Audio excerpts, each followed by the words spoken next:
Տեսեք, Արցախի օպերացիան դա լավ պլանավորված միջազգային օպերացիա էր։ Այստեղ Ադրբեջանը ընդհանրապես որևէ դերակատարում չի ունեցել։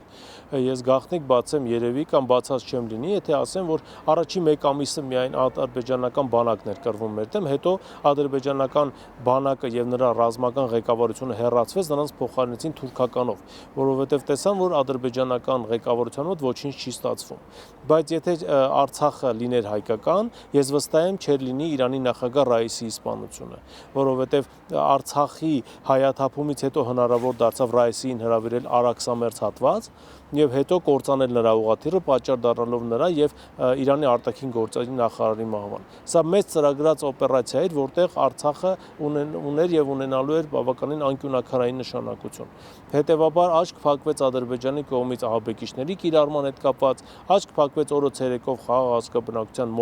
մորթման դեպքերի հետ կապված, որովհետև Ալիևին ամեն ինչ տրվեց եւ ամեն ինչ ներվեց, քանզի Ալիևը շատ կարևոր քայլ էր իրականացնում եւ նաեւ կարծում եմ այս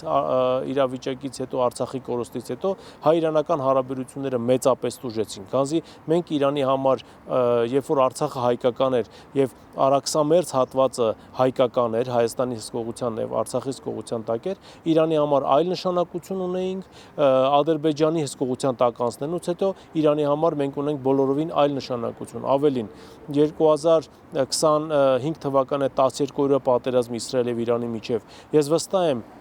Թավրիզի օդանավակայանը եւ Թավրիզ նահանգը չէր ռմբակոծվի, եթե Արցախը լիներ հայկական եւ Հայաստանի հսկողության տակ։